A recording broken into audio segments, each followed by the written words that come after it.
అమ్మ చంద్రబాబు గారు మోసం చేశారని జగన్ పదే పదే అంటున్నాడు, ఏం చెప్తారమ్మా మీరు? ఏం మోసం చేయలేదండి. వాడు మోసం చేసింది తల్లిని చెల్లిని మోసం చేశాడు. దేశాన్ని ఏం ఉద్ధరిస్తాడు? తల్లిని చెల్లిని మోసం చేసినాడు, దేశాన్ని ఉద్ధరించలేడు. అది ఆడు చేసే అరాచకం. పెద్ద సైకో. సో పథకాలన్నీ వస్తున్నాయి అంటారా ఇప్పుడు? అన్నీ వస్తున్నాయండి. అలాంటి వాళ్ళకి వృద్ధ పింఛన్లు వస్తున్నాయండి, మరి భర్తలైన వాళ్ళకి పింఛన్లు వస్తున్నాయండి. పొద్దున్నే తెల్లవారుజామున 6 గంటలు వచ్చి తెలుపుతండి మరీ ఇస్తున్నారు. అమ్మ చంద్రబాబు నాయుడు గారు మహిళల్ని మోసం చేశాడని, జగన్మోహన్ రెడ్డి గారి ప్రభుత్వంలోనే మహిళలంతా చాలా సంతోషంగా ఉన్నారని ఆయన ట్వీట్ చేస్తున్నాడు. నిజంగా ఈ ప్రభుత్వం అధికారంలోకి వచ్చిన తర్వాత సూపర్ 6 అమలు కానీ, లేదా మహిళలకి ప్రత్యేకించి మహిళల కోసం నిర్వర్తిస్తున్న పథకాల గురించి కానీ ఏం చెప్తారమ్మా? ఎలా ఉంది ఈ ప్రభుత్వం పనితీరు? చంద్రబాబు నాయుడు మోసం చేశాడు అని చెప్పడానికి జగన్ అర్హతే లేదండి. ఎందుకంటే మహిళల కోసం కానీ ఎవరి కోసం కానీ జగన్ బయటకు వచ్చి చేసిందే ఏం లేదు. ఎగతాళిగా మాట్లాడటం, ఎగతాళిగా చూడటం, అమ్మని చెల్లిని కూడా అన్యాయంగా మాట్లాడటం, అవసరం ఉన్నంతసేపు వాళ్ళని వాడుకుని వాళ్ళని తిప్పుకుని పార్టీ కోసమని తిరిగి వాళ్ళు క్యాంపెయినింగ్ చేయించుకుని అతని అవసరం తీరిపోయింది, అధికారంలోకి వచ్చాడు అనుకున్నాక ఆ తల్లి నిన్ను చెల్లిన్నే వాళ్ళని లెక్క చేయకుండా చాలా హేళనగా మాట్లాడిన మనిషి. అతనికి ఆడవాళ్ళ గురించి మాట్లాడడానికి అర్హత లేనే లేదు. మరి చంద్రబాబు గారు పదే పదే అంటే చంద్రబాబు గారిని విమర్శిస్తూ అసలు ఆయనే మోసం చేశాడు, సూపర్ 6 కాదు మోసం గ్యారంటీ అని చెప్పి ఆయన మాట్లాడుతున్నాడు. నిజంగా పథకాలు అమలవుతున్నాయి అంటారా? ఎందుకు అమలవట్లేదండి? అన్నీ అమలవుతున్నాయి. రాగానే మాకు పెన్షన్ అనేది వెంటనే 2 నెలల ముందు నుంచి కూడా ఆయన ఇచ్చేసారు. పిల్లలకి ఎడ్యుకేషన్ అంతా తల్లికి వందనం అమలు చేశారు. ఫ్రీ గ్యాస్ సిలిండర్ అమలు చేశారు. తర్వాత ఫ్రీ బస్ అమలు చేశారు. ఆయన అమలు చేయిందంటూ ఏమి లేండి. వ్యవసాయానికి రైతుల కోసమని ఆయన చక్కగా మాకు ఆల్రెడీ అమౌంట్ పడిపోయిందండి. నేను కూడా రైతు పెట్టినానండి. నేను రైతు పెట్టినని చెప్పుకోవడానికి నేను చాలా గర్వంగా ఫీల్ అవుతాను. నేను కూడా ఒక మహిళా రైతునండి. నేను చాలా గర్వంగా ఫీల్ అవుతానని చెప్పుకోవడానికి. మాకు చాలా అవసరమైన టైంలో ఆ అమౌంట్ పడినాయండి. మందులు అవి కొనుక్కోవడానికి మాకు అది చక్కగా ఉపయోగపడినాయండి. ఏది మాకు చేస్తానని చెప్పి స్త్రీశక్తి పథకంలో చేయకోకుండా ఏ పథకం లేదండి. అన్నీ చేశారు. బాబు గారు వచ్చిన తర్వాత అన్నీ చేశారు.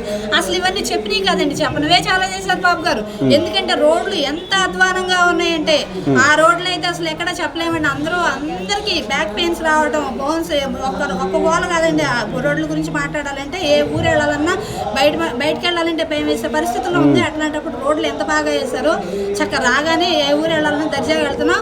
దర్జాగా రోడ్లు బాగుండే అంటే కాదండి, ఇప్పుడు ఫ్రీ బస్ ఇచ్చారు కాబట్టి, మేము ఫ్రీ బస్ ఇచ్చారు కాబట్టి అందరూ చక్కగా ఏ గుడికి వెళ్ళాలన్నా ఎక్కడికి వెళ్ళాలన్నా పెద్దవాళ్ళు అయితే గుడులకి వెళ్ళటం, చక్కగా మధ్య వయసులో అయితే వాళ్ళకి ఏ పని అన్నా ఏమన్నా కావాలంటే వెళ్ళి తెచ్చుకోవడం, మార్కెట్కి వెళ్ళి ఏమైనా తెచ్చుకోవడం అట్లాంటివి చేస్తున్నారు. పిల్లలు అయితే స్కూల్స్కి వెళ్తున్నారు, అట్లా కాలేజీకి వెళ్ళే వాళ్ళు కాలేజీకి వెళ్తున్నారు. ఒక వర్గానికే కాకుండా అన్ని వర్గాలకి ఇది చాలా బాగా ఉపయోగపడిందండి. ఈ విధంగా చెప్పాలి. చివరిగా అంటే ఈ రోజున సొంత చెల్లి తల్లి ఆయన ఇచ్చిన అవకాశాలు ఏదో ఫ్రీగా ఇచ్చేసి ఓట్లు దండుకోవడం కోసం పెట్టిన ఇదే కాదండి. ఒక మనిషి అనేవాళ్ళు ఇంట్లోనే ఉంటారండి. బయటకు వచ్చారంటే మనం ఏదో ఒకటి తీసుకోవడానికి వెళ్తాం.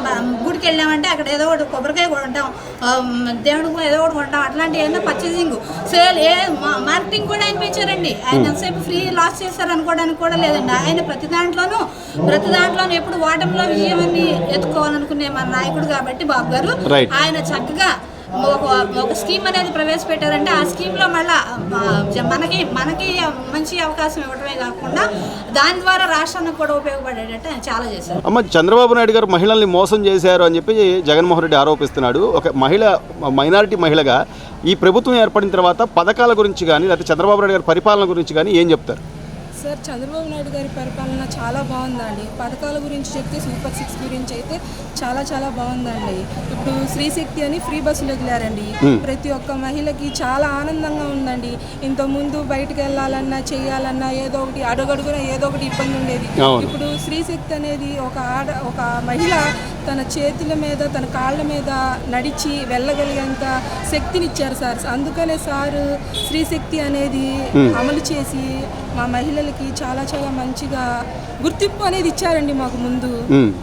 మరి జగన్ గారు పదే పదే అసలు మహిళలు మోసం చేశారు, మేము ఎంతో చేసాం మహిళలకి, మా హయాంలో స్వర్ణయుగం అది ఇదని చెప్పి ఆయన పోస్టులు పెడుతున్నాడు. సార్ అదంతా అబద్ధం సార్, నా అంతవరకే తీసుకోండి. నాకు అసలు ఫస్ట్ మాకు అందరికీ ఇల్లు గురించి పెట్టారండి. వచ్చిన వాళ్ళకే వచ్చినాయి, తన హయాము తన అనే వాళ్ళకే ఇచ్చుకున్నారు తప్ప మాకు అనే వాళ్ళకి ఎవ్వరికి ఇవ్వలేదు సార్. అసలు ఇప్పుడు నేనున్నాను, మాకు ఎవ్వరు లేరు, మాకు పిల్లలు లేరు, నేను మా ఆయనేనండి. మాకు సార్ కొంచెం ఇల్లు ఇప్పించండి అని చెప్పి ఎన్ని సచివాలయాలు తిరిగాను, ఎన్ని చోట్లకి వెళ్ళానండి. ఒక్కళ్ళు కూడా మాకు ఇల్లు పథకం అనేది మాకు ఏమి ఇవ్వలేదండి. అసలు ఆ హయాం అనేది అనవసరం అని చెప్పి నాకు తెలుస్తుందండి. ఇప్పుడు గ్యాస్ పథకం అని కానివ్వండి, లేకపోతే పెన్షన్లు అని కానీ అన్ని కరెక్ట్గా వస్తున్నాయి అమ్మా, మీరు చూస్తున్నారా? అండి గ్యాస్ వస్తుందండి చాలా బాగా. ఇప్పుడు మనం గ్యాస్ పథకంలో మొన్న పోయిన నెల ఫిబ్రవరిలో వేశారు, అంతకుముందు 3 నెలలకు గ్యాప్గా ఇస్తున్నారండి. అవును. ఇప్పుడు పింఛన్ వచ్చేటప్పటికండి పింఛన్ చాలా మంది చాలా సంతోషంగా ఉంటున్నారండి. ఒక మహిళ కానీ, ఒక వృద్ధులు కానీ, ఒక భర్త లేని వాళ్ళు కానీ ఎవరైనా సరే 4,000 పింఛన్ తీసుకొని చాలా చాలా ఆనందంగా బతుకుతున్నారు. ఫస్ట్ ఆదివారం 1వ తారీఖు వచ్చిన 31వ తారీఖు కల్లా పింఛన్ ఇచ్చేస్తున్నారండి. అసలు పొద్దున్నే వచ్చేసి ఇవ్వడం అనేది చాలా చాలా ఆనందంగా ఉంటుంది. అందరూ 3,000 నుంచి ఒకేసారి 4,000 చేయడం కానివ్వండి, అది చాలా గొప్ప పని సార్. ఎందుకంటే ఇప్పుడు ఒక 200 అని పెంచుకొని వెళ్ళేదానికన్నా జగన్ హయాంలో నుంచి ఒకేసారి ఇలా 4,000 అనగానే ప్రతి ఒక్క మహిళ, ప్రతి ఒక్క వృద్ధులు, ప్రతి ఒక్క వితంతువు అందరూ చాలా సంతోషంగా ఉంటున్నారండి ఈ హయాంలో. ఇప్పుడు అన్నా క్యాంటీన్ విషయానికి వస్తే నేను చెప్తానండి, మా అమ్మ వాళ్ళ ఊరు మంగళగిరి అండి. మంగళగిరిలో జగన్ ప్రభుత్వంలో ఉన్నప్పుడు కూడా లోకేష్ గారు మంగళగిరి బస్ స్టాండింగ్ దగ్గర రోజు అన్నం పెట్టేవాళ్ళండి. నేను చూసేదాన్నండి కళ్ళారా. అక్కడ మంగళగిరి దగ్గర ఒక టెంట్ అనేది వేసేసి ఆ టెంట్ దగ్గర ప్రతి ఒక్కళ్ళకి భోజనాలు పెట్టేవాళ్ళండి. నేను అప్పుడు అనుకునేది ఆ హయాంలో లేకున్నా కూడా వాళ్ళు పరిపాలన అధికారంలో లేకపోయినా భోజనాలు ప్రతి ఒక్క నిరుపేదలకి భోజనాలు పిలిచి పెట్టేవాళ్ళండి ప్రతి ఒక్కళ్ళకి.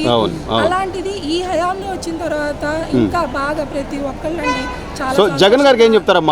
పదే మహిళల్ని మోసం చేశారనే జగన్ గారికి మీరేం చెప్తారు? ఒక మైనారిటీ సోదరిగా చంద్రబాబు నాయుడు గారి పరిపాలన గురించి ఏం చెప్తారు ఆయనకి?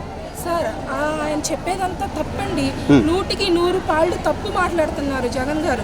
ఎందుకంటే చంద్రబాబు నాయుడు గారు హయాం కానీ, పవన్ కళ్యాణ్ గారు కానీ, లోకేష్ గారు కానీ ప్రతి ఒక్కటి డెవలప్మెంట్ చేస్తూ ఉన్నారండి. ఒకేసారి మొత్తం చేయాలంటే ఎవరు కానీ చేయరండి. చేస్తూ వెళ్తే ఇప్పుడు స్వర్ణాంధ్ర అని చెప్పి మొన్న మనకి ఇందిరాగాంధీ మీటింగ్ లో పెట్టారండి.